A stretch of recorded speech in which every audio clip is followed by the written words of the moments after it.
Welcome to Catholic Views. I'm your host, Renee Kranz. On today's show, we have two gentlemen in the studio. We have Ron Stabell and Pat McCabe. They will be here to talk about the Sioux Falls area men's retreat that is coming up. They're going to tell us why men should go, what you're going to get out of it. It's been going on for a while, so I think it's something that a lot of men could be interested in. First, we have Dr. Chris Berkwald with us. 4. Biblical Bites with Dr. B.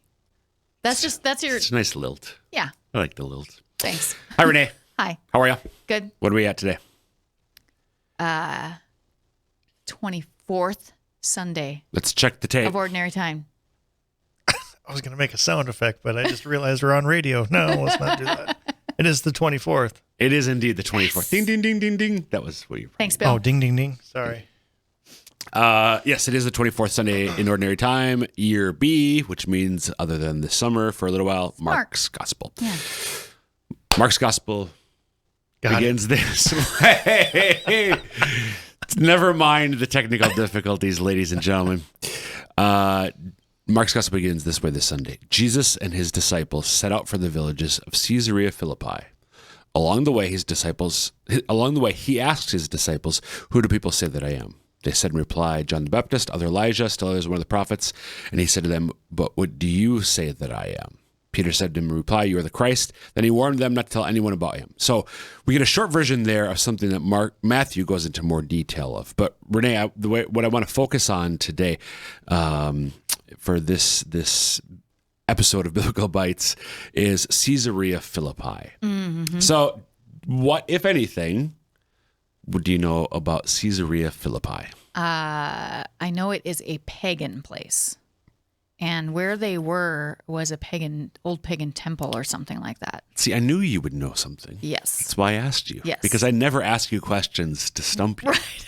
Well, no. So I would never do that. Yeah. So Caesarea Philippi is a city in the northern part of Palestine in Gentile territory. So remember last week we talked about how Jesus made that funny trip. Yes. He went to the Decapolis. He left Tyre for Sidon, going north, and then went to the Decapolis. And it was just sort of a strange way. Now, that was earlier in Mark's Gospel, chapter 7. Here in chapter 8, now he's journeying back up north to Caesarea Philippi, which is, again, into the north. It's actually near one of the sources of the Jordan River. Oh, okay. So which flows And isn't south. it in the mountains or something? So if I remember right, yes. this temple or whatever is on a mountain or in a mountain or something. So you're just doing a perfect job of teeing up the comments that I want to focus on. Yeah, so it's there's a mountain there, so there's a large rock face, which is notable for what Matthew doesn't or what Mark doesn't talk about, but Matthew does, because this is where, after Simon makes his confession, Jesus changes his name. "You are Peter, and on this rock I will build my church." So there's this a big mountain with a massive kind of cliff, rock face. Yeah. So when Jesus is saying, "You are Peter, you are rock, and on this rock I'll build my church," there's a great visual. Another aspect of this, though, too, which is fascinating. There's also a large cave at the base of this mountain. Okay. The base of this rock face, like a big yawning cave. And Jesus says, again, Matthew's gospel, not Mark, but this is the place of Caesarea Philippi, and the gates of hell will not prevail against it. So there was this local myth, folklore idea that this cave was actually the entrance into Hades or hell. So Jesus is very aware of this. He knows how to set. Hey, we're going to go up here and talk about, but I want to talk about the name too. So local legend would have it, this is where the gates of hell are, so the powers of darkness. But this is also a place of great earthly power, alluding to earthly power. So Caesarea Philippi. What does the name mean? Well, Caesarea, Caesar. So it was named after the Roman emperor, and was built by King Philip, one of the sons of Herod the Great. So Herod the Great was the king when Jesus was born. Right. He had two sons, Herod Antipas, who would famously jail Jesus. Yes. John the Baptist. Yep. John the Baptist.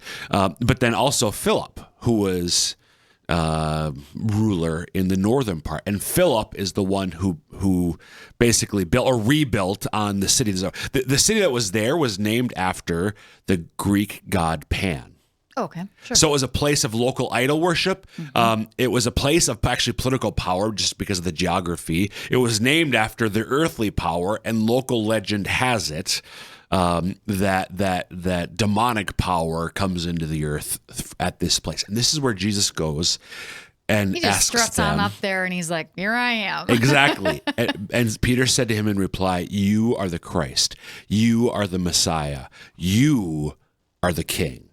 So Jesus is the King. And so Jesus doesn't say this, but he invites the apostles to make this confession of who he is. And he does it aware of the setting. And you can listen more to Ignition this week for more on this episode. Ooh, I love when you can Shameful connect plug. those. Look at that. Sir. Thanks, Dr. B. You bet.